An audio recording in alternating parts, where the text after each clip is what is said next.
no livro de Tito, a epístola de Paulo a Tito, capítulo 2, a partir do versículo 11. Se você trouxe uma Bíblia, por favor, abra comigo lá. Diz assim: porquanto a graça de Deus se manifestou salvadora. Por gentileza, repita: graça salvadora. Aqui nós estamos falando sobre algo que não depende de você e não depende de mim em primeira instância. Porque o que Cristo fez, Ele fez, está consumado, tetelestai, a dívida foi paga, o recibo já foi creditado, ou seja, não há mais dívida a ser paga, o preço pela libertação foi pago, o sangue já foi derramado. Ninguém é salvo por justiça própria, ninguém é salvo por capacidade, ninguém é salvo por esforço, ninguém é salvo por boas obras. Todos nós somos salvos pela bondade e misericórdia do Senhor, que se tornou carne, viveu sem pecado, pagou o preço de morte, mas o seu Pai não permitiu que a corrupção o tivesse, ressuscitando-o dentre os mortos e tornando ele o autor da nossa salvação. A graça salvadora, ela é extremamente necessária para todo ser humano pecador, porque a Bíblia não exime nenhum ser entre os seres humanos, nenhum homem, nenhuma mulher, nenhuma criança está eximido de ser chamado de pecador. Romanos diz que todos pecaram e foram destituídos da glória de Deus. E o próprio livro de Romanos diz que por causa do pecado, o salário que nós recebemos foi a morte. Mas a graça salvadora trouxe a nós o dom gratuito de Deus, que é a vida eterna. Glória a Deus, amém? Então, há uma proposta para a humanidade, que não é destiná-la ao inferno. Há uma proposta para a humanidade, que não é deixá-la à deriva de uma vida corrompida. Há uma proposta de salvação. Há uma graça que nos salva. Há uma graça que nos liberta do pecado. Há uma graça que nos liberta, que nos redime, nos dá uma realidade de vida que o pecado não pode dar, mas sim pela graça podemos obter. Então, se você olhar, você vai observar que a graça salvadora, ela produz a nós, está no outro slide, querido, foi lá. A graça salvadora, ela está falando sobre uma mudança de natureza. Religião, por religião, tem milhões a serem praticadas aí. Mas todas as religiões da face da terra vão ter um limite, que é o esforço humano. Todas as religiões vão ter um limite, que é a capacidade da compreensão humana. E a vida que Jesus propôs para nós não depende dos nossos esforços, depende do que foi feito na cruz. Aleluia. Uns dois améns. Depende do que foi feito na cruz, porque Jesus, quando derramou o seu sangue, quando ele disse tetelestai, está consumado, ele não propôs para nós regras rígidas, pode, não pode, deve, não deve. Ele não propôs para nós regras que se você fizer isso, você recebe aquilo, deixar de fazer, você recebe e deixa de receber, por etc, etc e tal. Não. Jesus nos propôs vida e vida em abundância, que só é possível por meio de uma mudança de natureza. Então, a graça que nos salva, a graça que nos faz ser igreja, a graça que nos faz fazer parte da família de Deus, muda a nossa natureza. Por isso é importante entendermos isso. Por quê? Se você olhar a igreja apenas como uma prática religiosa, nem tudo do que nós chamamos de igreja é igreja. O próprio livro de Apocalipse chama algumas igrejas que nós chamamos de igreja como sinagoga de Satanás. A própria religião da época de Jesus, Jesus chamava-os de sepulcro caiados, parede esbranquiçada. Palavra dura vinda da boca de Jesus, porque era uma religião que não expressava a realidade de Deus, era uma religião que não expressava o reino de Deus. Então, ser igreja, ela só é possível momento que você desfruta da graça salvadora. Há um ditado no Brasil que diz assim: todos são filhos de Deus, né? Tem uma que é mais diretamente ligada ao brasileiro, né? Todo brasileiro é filho de Deus. É um jargão bonito, é gostoso. Gostaríamos que fosse verdade, mas não é verdade. A própria Bíblia fala nas epístolas de João que nisso são manifestados os filhos de Deus e os filhos do diabo. Há uma distinção entre a humanidade: aqueles que nasceram de novo, aqueles que experimentaram a graça salvadora, e aqueles que não experimentaram, não nasceram de novo, portanto são filhos do diabo.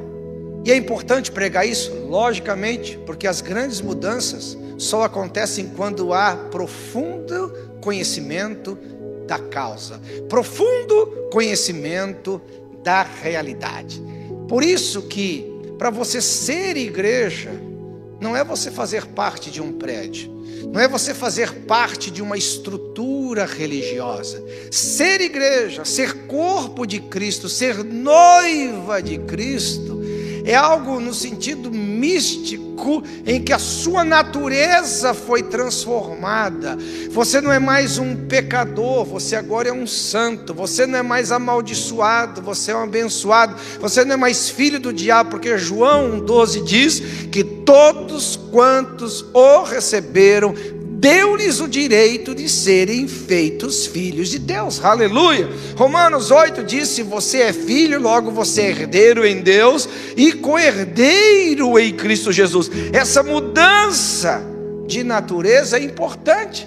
Por quê? Quando Jesus estava conversando com Nicodemos, talvez um dos líderes de maior referência da sua época, ele disse: olha, se você não nascer de novo, João capítulo 3, você não pode entrar no reino de Deus.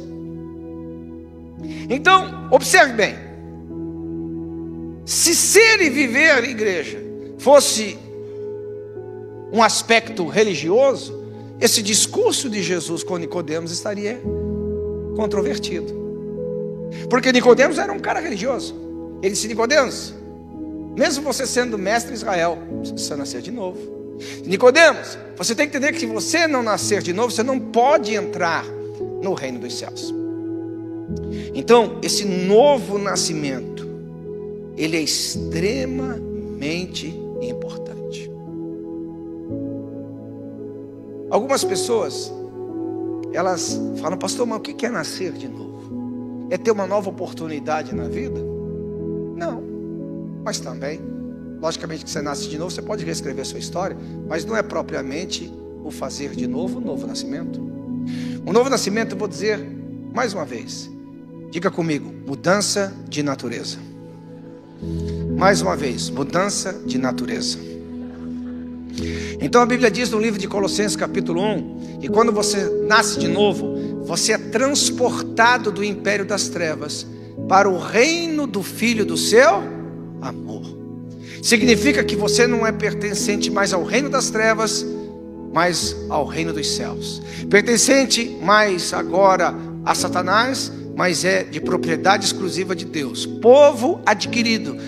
Adquirido com qual preço? Por bom preço. Qual é o bom preço? O sangue derramado na cruz do Calvário. Esse sangue foi derramado por uma única razão: para nos redimir do pecado. Aqui que entra uma coisa que vai distinguir o quanto você é um religioso ou o quanto você tem uma nova natureza. A característica principal do novo nascimento, que você agora é igreja de Cristo, que você agora faz parte do corpo de Cristo, é a sua santidade. Porque a árvore, segundo Jesus, é conhecida pelos frutos. Você não conhece uma árvore simplesmente porque está chamando ela de mexeriqueiras. Você sabe que ela é uma mexeriqueira porque ela produz mexericas. Você sabe que ela é uma bananeira porque ela produz bananas. Você sabe que ela é uma parreira de uvas porque ela produz uvas. E você sabe que o cara nasceu de novo quando ele sai do pecado e começa a andar em santidade. Não tem conversa. A Bíblia nos ensina em Apocalipse, vai chegar um tempo, escute bem, em que essa distinção entre a religião e a realidade da nova criação será muito evidenciada. E esse tempo está chegando. Não se assustem no que vocês estão ouvindo. Esse tempo vai ser evidenciado cada dia mais, quanto mais cedo estiver o retorno à volta de Cristo. A Bíblia fala: o cão volta ao seu vômito e a porca lavada volta a se revolver na lama. Por quê? Porque a pessoa que ela não nasceu de novo, ela vai se reprimindo com a religião por 1 ano, ela se reprime pela religião por 2 anos, ela se reprime pela religião por 5 anos, ela se reprime pela religião por 10 anos, 15 anos. Eu já vi pessoas 20 anos sendo reprimidas pela religião, mas na primeira oportunidade que ela tem de viver a verdadeira realidade da sua natureza, ele é o cão que volta ao vômito, ela é a porca lavada que volta para a lama. Por quê? Porque a religião ela pode te reprimir por um tempo, mas a nova natureza, ela te faz filho para a eternidade. E geralmente nós temos um discurso religioso no meio do caminho aqui. Nós temos um discurso religioso dizendo: não, pastor, não tem mais pecado no mundo, porque Jesus é o Cordeiro de Deus que tirou o pecado do mundo. Espera um pouquinho, irmão, você está interpretando errado a Bíblia. Não, pastor, não tem mais nenhuma condenação, porque a lei que nos condenava já foi cumprida. Não, querido, você está interpretando errado a Bíblia. Deixa eu te falar uma coisa, escute bem, Deus não é incoerente.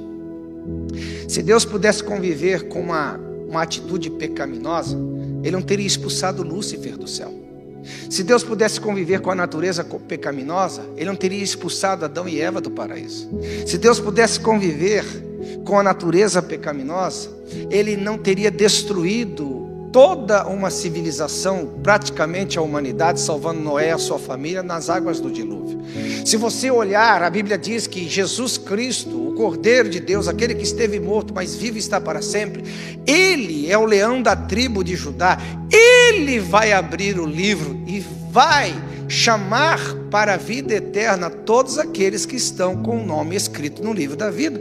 E aqueles que não foram achados escritos no livro da vida serão lançados no lago de fogo e inferno. Então, quando a gente fala sobre igreja, não estamos falando de instituição, estamos falando de céu e inferno, vida e morte, eternidade de alegria, gozo e prazer, onde não haverá mais lágrimas, nem ranger de dentes, e de um sofrimento eterno onde não podemos nos livrar. É algo sério.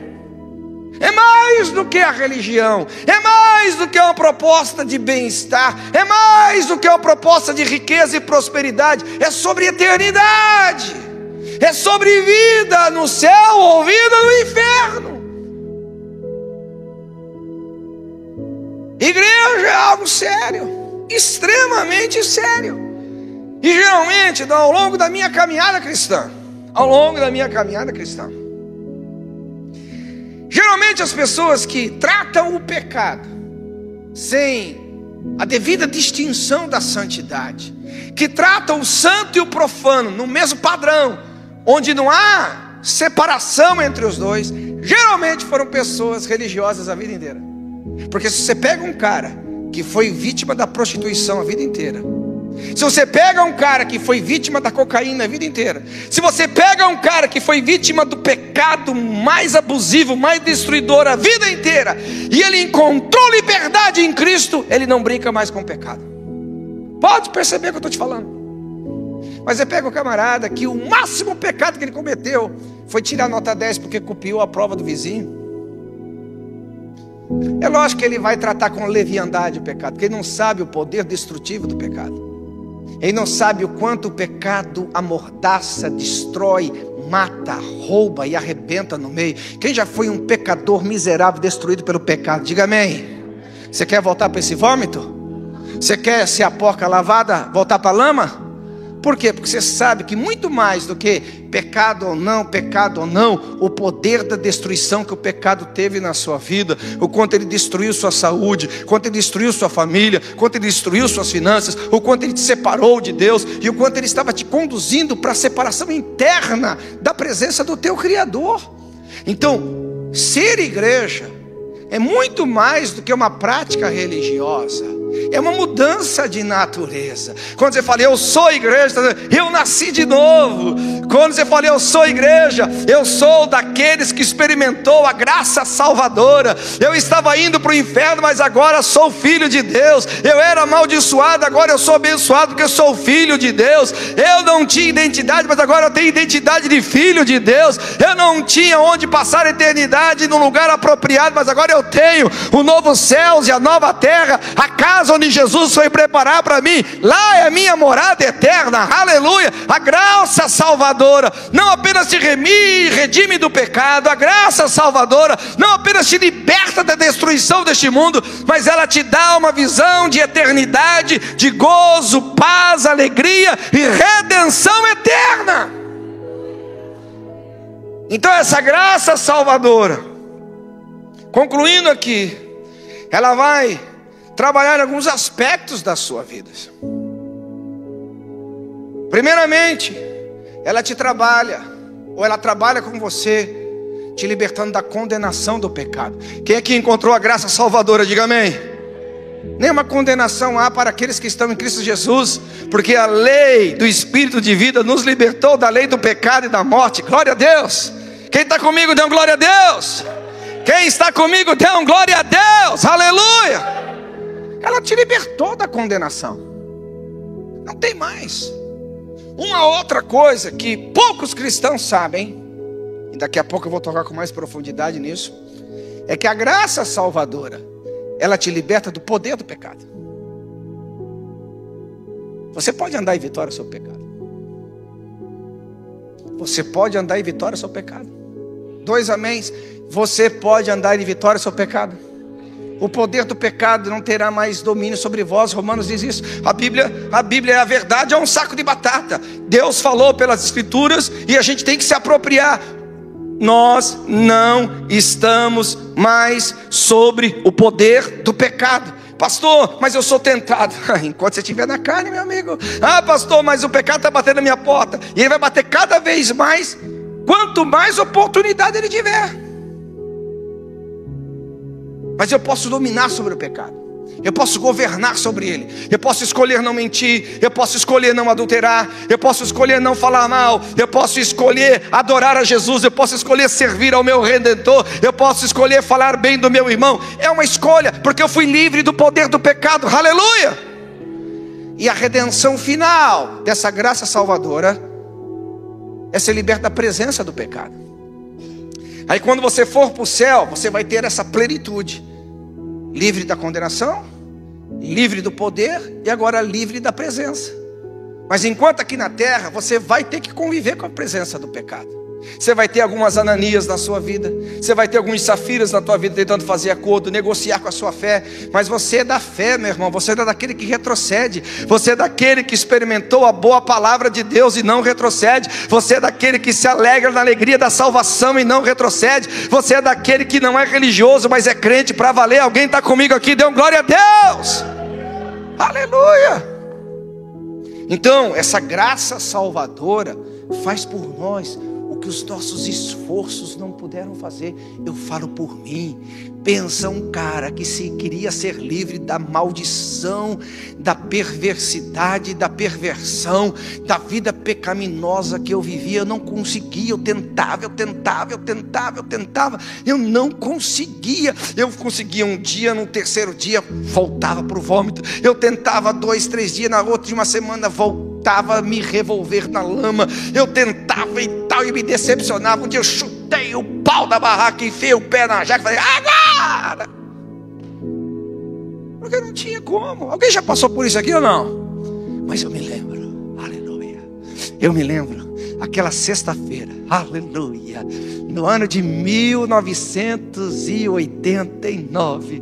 Se você me perguntar a pregação, eu não sei de nada. Se você falar que o que o pastor ensinou, eu não sei de nada. Se você me perguntar o que aconteceu aquele dia, eu não sei de nada. Mas uma coisa eu sei: os meus olhos foram abertos e eu vi o sangue de Cristo derramado na cruz do Calvário. E eu vi naquela cruz os meus pecados cravados. E eu vi ali uma proposta de salvação. E eu não neguei, eu recebi Jesus como meu único e suficiente Salvador. E eu dormi um pecador pecador da sexta-feira, quando acordei de manhã, eu estava renovado, nunca mais bebi, nunca mais fumei, nunca mais me prostituí, nunca mais o mundo foi tão interessante para mim, porque agora as minhas atenções estavam capturadas por Jesus Cristo. Isso é o novo nascimento. Pastor, você não errou? Errei. Você não falhou? Falhei. Eu não pequei? Pequei. Mas o pecado já não tinha mais domínio sobre mim. Rapidamente eu voltava para a minha natureza, porque eu não era mais o porco que se revolvia na lama, e nem o cachorro que tinha prazer no seu vômito. Eu sou o santo, eu sou redimido, eu sou filho, e eu estou assentado à mesa com meu Pai, desfrutando das suas riquezas. Alguém está comigo aqui ou não? Aleluia! Você pode aplaudir ao Senhor se você concorda comigo? Aí, o versículo 12 fala da graça transformadora. Repita comigo: graça transformadora. Ele diz assim, ó: educando-nos para que, renegadas as impiedades. Olha para essa, educando-nos. Repita comigo: educação. Olha para o seu irmão: libertação, você não faz nada. O que você fez para ser liberto? Que preço que você pagou para ser liberto? Você não tem nada para acrescentar de valor ao sangue derramado.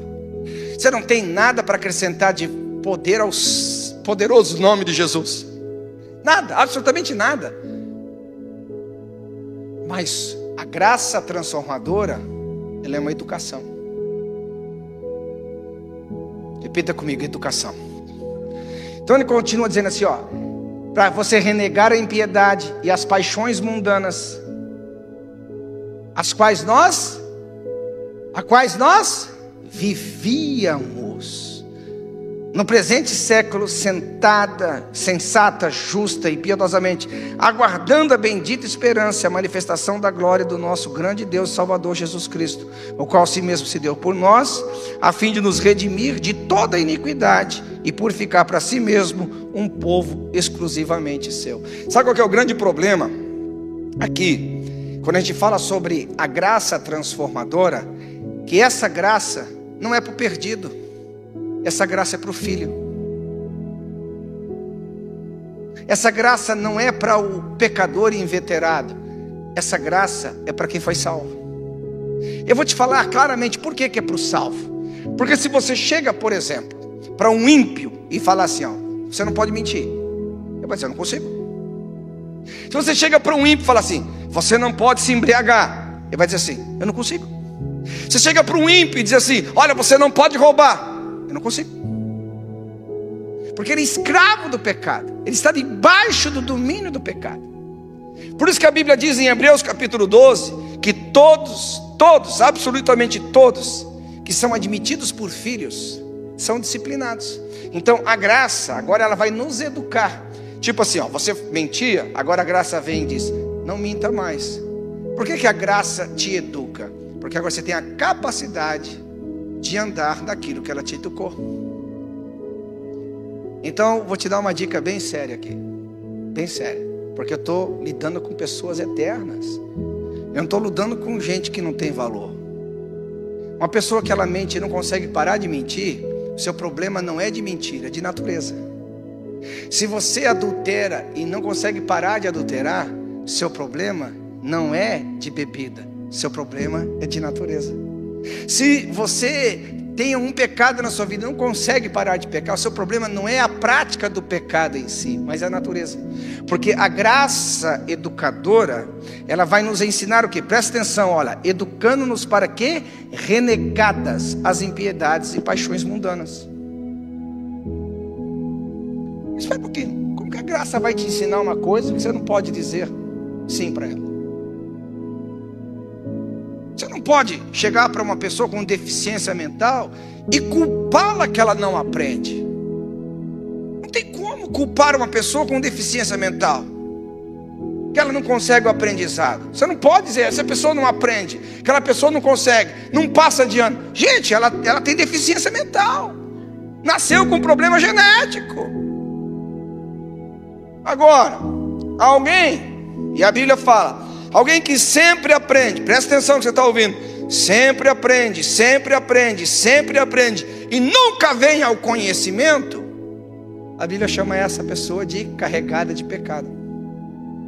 Porque o pecado embrutece, o pecado emburrece, o pecado rouba o melhor da sua vida.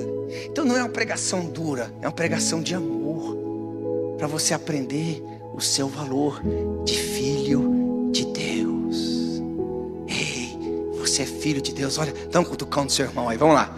Eu estou vendo se você vai dar um cutucão ou não. Diga assim, ó, você pode. Diga, se você nasceu de novo, você pode renegar as paixões mundanas. Toda vez que uma paixão mundana chegar, você vai assim, não, eu tenho algo melhor. Toda vez que a paixão mundana chegar, eu tenho algo que produz muito mais satisfação. Eu tenho algo que produz muito mais alegria e que não dá enxaqueca no dia seguinte, aleluia. Eu tenho algo que produz muito mais satisfação e não vai durar 5, 10 minutos, um dia, uma noite. Ela vai durar a eternidade, glória a Deus, aleluia. Nós temos que aprender a valorizar essa tão grande salvação. Tem alguém aqui que pode dar um glória a Deus, aleluia. Renegada as paixões. Renegada as paixões. Eu falei de manhã, torno a repetir. Gente, um cristianismo sem paixão é maçante. O cristianismo sem amor, sem novo nascimento, é horroroso. Eu não sei como as pessoas conseguem passar 10, 15 anos dentro de uma igreja, sendo cerceada pela religião, sendo proibida pela religião, cheio de vontade de fazer as coisas ruins, e não faz por causa da religião. Cara, eu brinco, vai falando a verdade. É o tipo de pessoa que vai se cercear a vida inteira e não vai para o céu.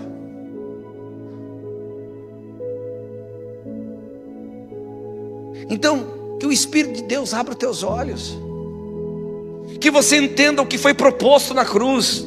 Há uma graça que nos transforma. Eu roubava, não roubo mais. Agora eu trabalho com as minhas próprias mãos, vou socorrer o necessitado. Eu menti, não minto mais, mas agora falo a verdade com meu irmão. Outrora pecador, hoje eu sou santificado. Outrora não era povo de Deus, hoje eu sou povo de Deus, adquirido, comprado por bom preço. Há uma distinção entre o crente e o não crente. Há uma distinção entre luz e trevas. Há uma distinção entre o profano e o santo. Há uma distinção entre a igreja de Deus e a igreja de Satanás. Há uma distinção entre os salvos e os perdidos, e eu estou do lado dos salvos, e eu sou parte dos redimidos. E se tem alguém comigo aqui, dê glória a Deus, aleluia.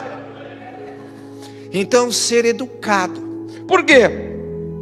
Porque a escravidão é igual o elefante de circo. Quem já viu o elefante de circo aqui? Ninguém? Nunca foi um circo na sua cidade que tinha um elefante? Lembra que o elefante tinha uma correntinha na perna? E eu já vi várias vezes, eu ficava pensando, um baita monstro preso com a correntinha daquele tamanho.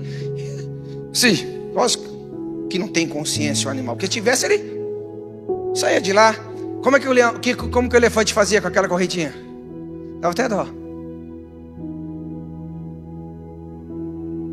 Não é assim que o elefante de circo fazia? Quando estava na correntinha. Aí quando saía da correntinha, era domado pelo chicotinho do adestrador. Você sabe que tem muita gente que mesmo crente se comporta como elefante de circo. A correntinha não está mais lá, o pé não está mais preso na estaca, mas a vidinha dele é assim, ó. Um pé no mundo, outro na igreja. Um pé no mundo, outro na igreja. Uma lavadinha na lama, um banhinho na igreja à noite. Alguém está entendendo ou não? Cara, que loucura! Que loucura! Deus não te chamou para isso. Há uma vida abundante te esperando. Há uma vida triunfante te aguardando. Há uma vida de plena satisfação em Deus. Oh, aleluia! Se você está comigo, dê um glória a Deus aqui. Glória, glória, glória, glória. Então, o que é essa graça que nos transforma?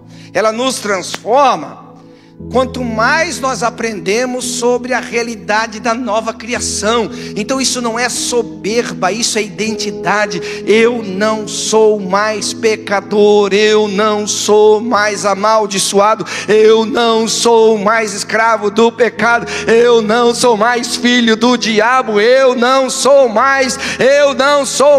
sou filho de Deus, eu sou lavado, eu sou redimido, eu sou herdeiro em Deus e co-herdeiro em Cristo Jesus. Eu estou andando em vitória, não na minha própria justiça, mas na justiça que me foi concedida pela fé, por aquele que morreu e se entregou por mim. Aleluia. Eu não estou mais por baixo, eu estou por cima. Eu não sou mais cauda, eu sou cabeça. Eu não tomo mais emprestado, mas eu empresto às nações. Alguém é nova criatura aqui, dê um brado de vitória. Quanto mais eu entendo quem eu sou, mais eu vou viver a identidade. Quanto mais eu entendo o que eu posso, mais eu vou viver a identidade. Quanto mais eu souber o que eu tenho, mais eu desfruto. O fato é que muitas vezes nós, como igreja, não sabemos o que temos, não sabemos o que somos e não sabemos o que podemos. Aí ficamos igual o elefantinho de circo, mesmo libertos.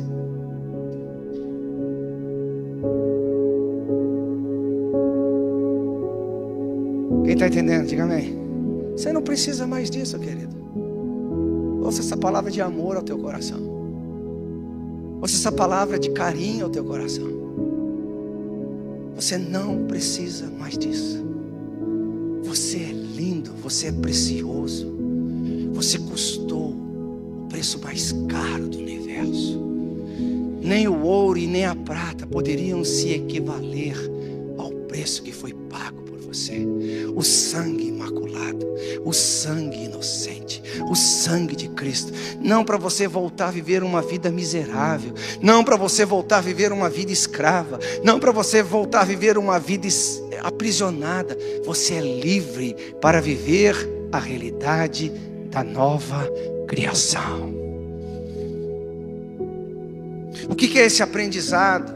Essa graça que nos transforma.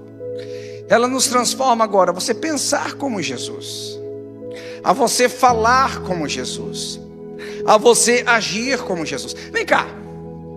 Quantos aqui entendem que a nova criação fez você semelhante a Jesus Cristo? Diga amém. Vamos lá, só as mulheres. Quantos concordam que a nova criação, o novo nascimento, né? Como diz 2 Coríntios 5,17, novo homem sou, nova criatura sou, as coisas velhas passaram, tudo se fez novo. Todas as mulheres aqui, quantas de vocês se veem à semelhança de Cristo? Diga amém. Quantos homens se veem à semelhança de Cristo? Diga amém. Você consegue ver Jesus mentindo? Você consegue ver Jesus adulterando? Você consegue ver Jesus traindo sua esposa, traindo seu marido? Você consegue ver Jesus falando mal do seu pastor? Não foi assim meio covarde. Fiquei preocupado com essa situação agora. Então, a Bíblia fala que Ele te libertou para que neste mundo, não é lá na eternidade, neste mundo, você seja como Ele foi. Ah, mas Ele é Deus. Não, em nenhum momento Jesus operou como Deus. Jesus operou como homem, para nos deixar o exemplo. Eu chamo isso de brutalidade da religião. A religião, escuta aqui, ó, a religião, ela precisa que você se considere miserável. A religião precisa que você se considere vítima. A religião precisa que você se considere um amaldiçoado, porque você será massa de manobra, você será lucrativo para a religião. Mas o céu não. O céu quer que você se veja redimido. O céu quer que você se veja liberto. O céu quer que você se veja como filho de Deus. O céu quer que você se veja como abençoado. O céu quer te ver alegre, vivendo a alegria que Ele propôs. É É isso que você tem que aprender, deixar a graça te ensinar. Essa graça que te transforma à imagem de Cristo. A partir da nova natureza, a partir de uma nova realidade de vida, eu vou aprender agora a viver essa realidade. Eu vou aprender a ser igreja, eu vou aprender a viver como igreja. Muito mais do que prédio, muito mais do que instituição religiosa, uma novidade de vida proposta em Cristo Jesus. Quantos acreditam? Diga amém.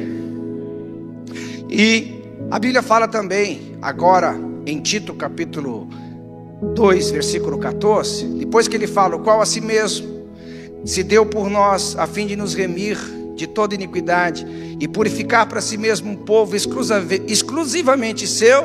Aí ele fala ali, zeloso. Quem é povo de Jesus? Diga amém. Olha bem nos olhos do irmão assim, zeloso.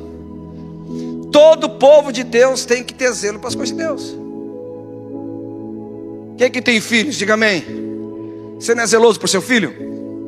Quem tem marido, diga amém. Você é zeloso pelo seu marido?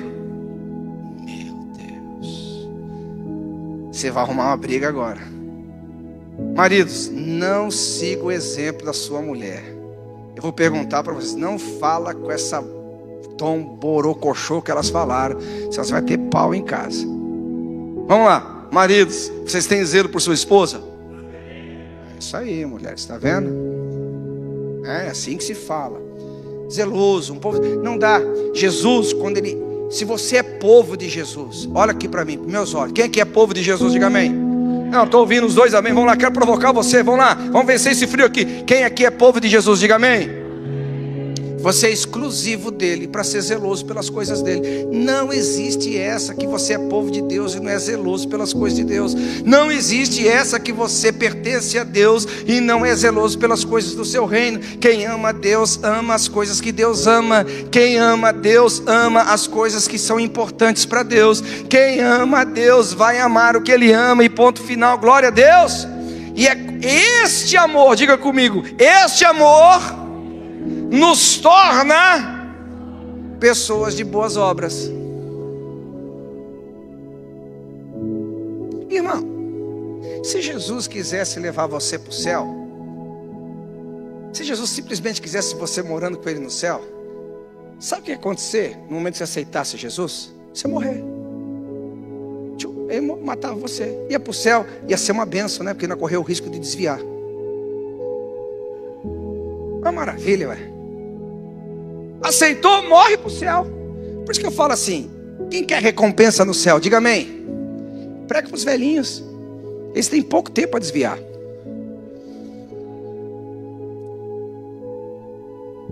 A Kerry, tadinha, que prega para as crianças, tem que ter uma luta de intercessão por 50, 60, 80 anos. Mantém firme na fé, Senhor, mantém firme na fé, Senhor, né? Agora quem tem um ministério para a terceira idade, prega hoje, morre amanhã, vai, garantida a coroa, aleluia. Então, se a proposta de Deus fosse nos levar para o céu, irmão, seria muito mais fácil aceitar Jesus e morrer. A questão é que nós temos que voltar ao princípio da primeira referência. E aqui poucos cristãos entendem. Quando Deus criou o mundo, Ele deu para Adão e Eva um mundo perfeito. O pecado não reinava, não havia produção de espinhos e cardos. Era um mundo em governo e economia perfeita. Quem é que desgraçou o mundo? A palavra é essa, desgraçou, tirou debaixo da graça de Deus o pecado. Porque quando você é salvo, você é liberto do poder do pecado, para que agora você restaure um mundo que está uma bagunça. Deus se mantém aqui para restauração. Atos capítulo 3 fala que convém que os céus o retenha até a restauração de todas as coisas. Você não está aqui só para cantar, meu irmão. Você é um povo zeloso de boas obras. Você não está aqui só para dar glória a Deus. Você é um povo zeloso de boas obras. Você está aqui para restaurar o padrão perdido. Quem quer a volta de Jesus? Diga amém. Me mostra o seu trabalho. Aí você vai me mostrar o quanto você quer que Jesus volte. Enquanto as coisas, o padrão de Deus não for restaurado, Ele não volta. Há uma restauração proposta. Há um limite dessa restauração, é fato, mas não é teor da pregação hoje. O fato é que muitas vezes nós nos vemos pecadores e agora redimidos, porque a graça salvadora nos alcançou. A gente se vê agora santo e livre do poder do pecado, porque a graça nos transformou, ensinando a vivermos a realidade da nova criação. É fato. Mas poucos se veem como agentes de transformação, que é o próximo slide. A graça que nos capacita. Essa graça nos torna líderes da nossa geração. Essa graça faz com que a gente entenda que a missão é eclesiástica. O que é a missão eclesiástica? É a missão da igreja. Todos, presta atenção, todos os homens que perderam o melhor de Deus é porque deixaram a missão de Deus para viver a sua própria missão. E o exemplo máximo é a tal da Eva. Ela tinha o paraíso inteiro para viver e desfrutar, mas ela foi justamente para aquele ambiente fazer a única coisa que ela não podia fazer. Todos os homens, perceba, leia a Bíblia de Gênesis a Apocalipse esse ano inteiro, você vai perceber que todos os homens que caíram da graça foram homens também que já não estavam mais envolvidos com a missão dos céus na terra. Não estavam mais envolvidos em serem agentes de transformação, mas se tornaram prisioneiros do seu próprio desejo, prisioneiros da sua própria missão. E eu vou te falar assim, quer ver aqueles 2 discípulos de Lucas 24? Quando eles estavam do lado de Jesus, Jesus estava com ele, o coração queimava, mas eles não percebiam Jesus. Então, a questão não é a presença de Jesus, a questão é o quanto você entende a presença de Jesus. Se Jesus estivesse aqui, as coisas iam mudar. Jesus estava lá, meu filho. E a Bíblia fala que o coração deles queimava e eles não faziam nada, até que Deus abriu os olhos do entendimento deles para compreender. Todo redimido que experimentou a graça salvadora, todo filho de Deus que está sendo transformado à imagem e à semelhança de Cristo, não tem como apresentar o seu coração para a adoração e encurtar sua mão para o serviço. Se você pegar de Gênesis a Apocalipse, você vai ver o que eu chamo de verdade recorrente. Todos os homens a quem Deus chamou para estar com Ele, foram homens também que Deus os enviou para fazer o trabalho dele. Estar com Deus e servir a Deus são os dois lados da mesma moeda. Se você não serve ao propósito de Deus, é bem possível que você não está com Deus. Bem possível. Pedro, tu me amas? Sim, te amo. Pedro, tu me amas? Sim, eu te amo. Pedro, tu me amas? Sim, eu te amo. O que Jesus fala? Quando você se converter, vai cuidar das minhas ovelhas.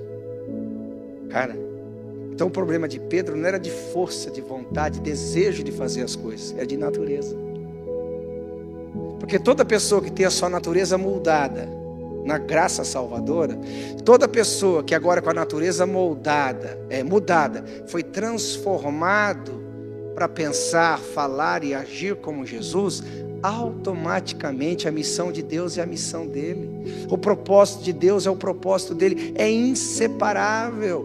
Deus e a sua obra são inseparáveis. Não caia nessa ladainha da hipergraça. Não caia nessa ladainha da igreja hipermoderna. Isso não é Bíblia, isso é conceito humano, isso é conceito que vai te destruir. Deus e a sua obra são inseparáveis. Deus e o seu propósito são inseparáveis. E nós precisamos entender que a graça que nos capacita, ela não nos capacita para a gente simplesmente ter uma vida melhor, não nos capacita simplesmente para a gente ganhar mais dinheiro, ela não nos capacita simplesmente para levantarmos grandes empresas, ainda que tudo isso seja válido e importante. A graça que nos capacita para que agora, transformados em filhos de Deus, agora andando segundo a semelhança de Cristo, façamos o que Jesus fez. Pai, não mais a minha vontade, mas a tua vontade.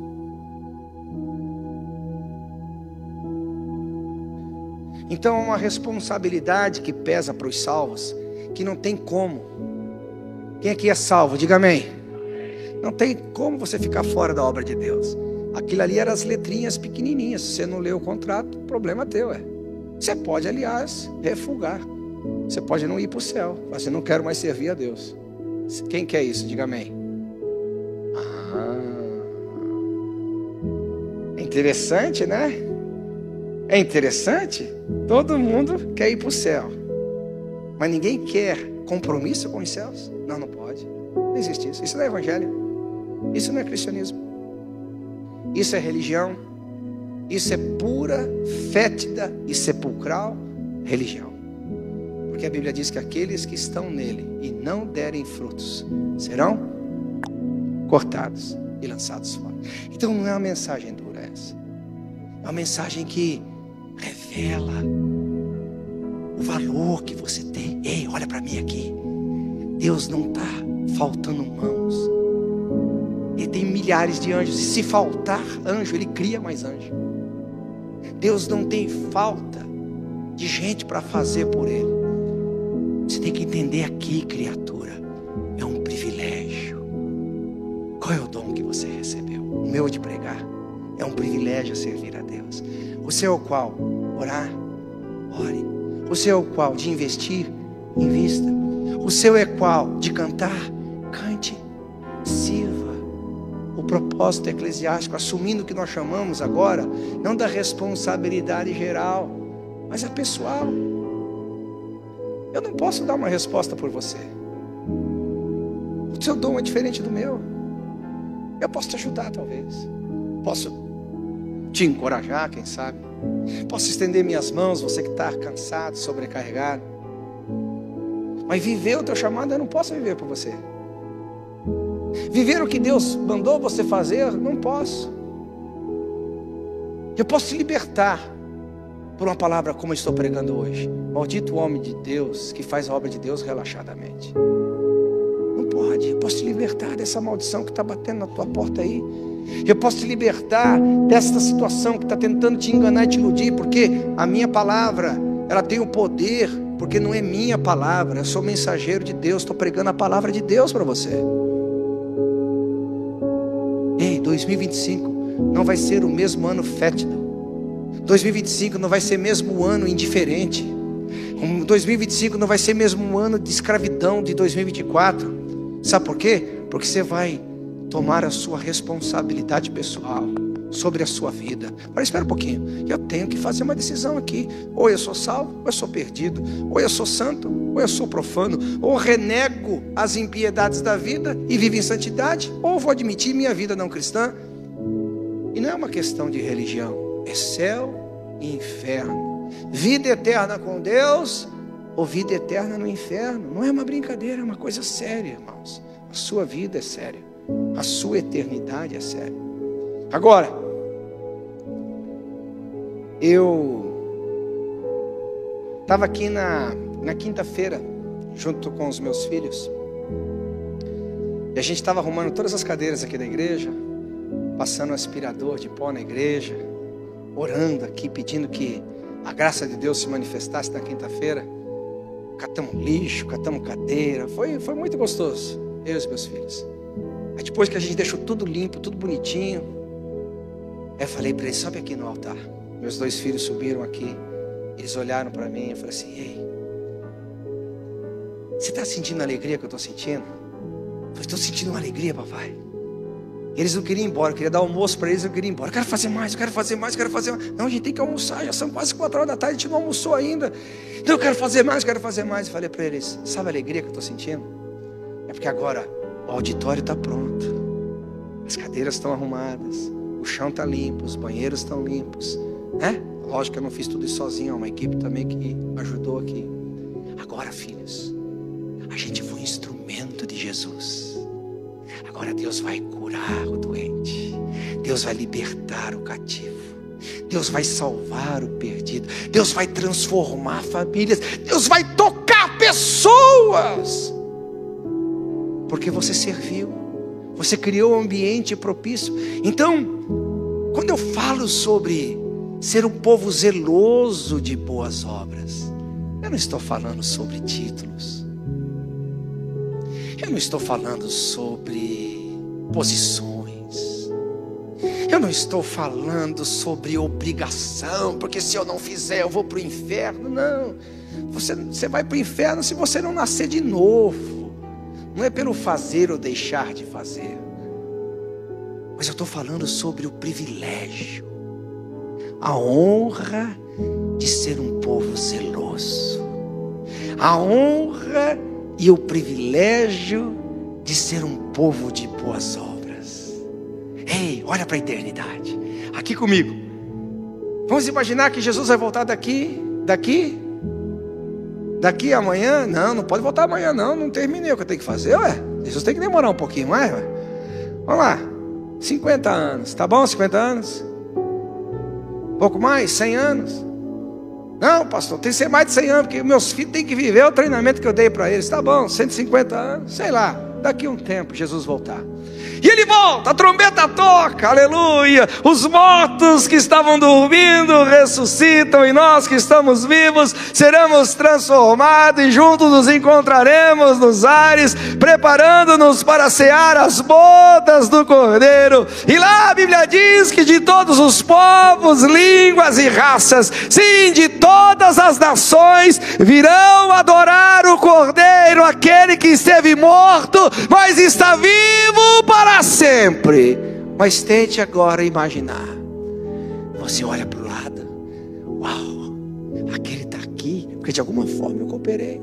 Aquele está aqui, porque de alguma forma eu cuidei bem dele. Aquele está aqui, adorando o Cordeiro, aleluia. Porque nós como igreja plantamos aquela igreja naquele país. Nós como igreja plantamos aquela igreja naquele estado. Nós como igreja plantamos aquela igreja naquela cidade. Nós como igreja plantamos igreja naquele bairro. Nós como igreja fomos igreja dentro de casa. E agora Jesus pode nos usar, transformar, curar, libertar. Gente, é muito mais do que responsabilidade.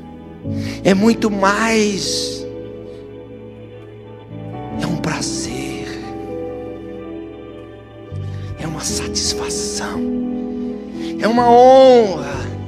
E eu lamento por aqueles que desprezam a tão grande salvação, que nos liberta da condenação do pecado, que nos liberta do poder do pecado, e em breve nos libertará da presença dele. Eu lamento por aqueles que não entendem a realidade da nova criação e vivem como elefantes, mesmo livres da sua cordinha na perna, agindo como escravos, querendo voltar para o Egito, onde há cebola e melões e túmulos para serem sepultados. Eu lamento por aqueles que poderiam ser agentes de transformação, pregadores poderosos, cantores extraordinários, intercessores fortes, investidores que fariam o reino de Deus avançar com mais velocidade. Eu lamento por aqueles que tomam um privilégio por peso, que tomam a honra por desprezo e que fazem da vida com Deus meramente uma vida religiosa, cheia de regras. Pode, não pode, deve, não deve, vou, não vou, não. A graça salvadora, a graça transformadora, a graça capacitadora é para que a gente vá no caminho, adorando, servindo, conhecendo, ou fazendo conhecido, no caminho, até o dia que a gente se encontrar com Ele lá no céu e ouvir o que todo cristão verdadeiro e genuíno, presta atenção, todo cristão verdadeiro e genuíno vive única e exclusivamente por um dia. Os seus 90 anos por um dia, os seus 80 anos por um dia, os seus 100 anos por um dia, que você ouvirá a voz do teu Pai dizendo: vinde, vinde, amados meus, e entre para o gozo.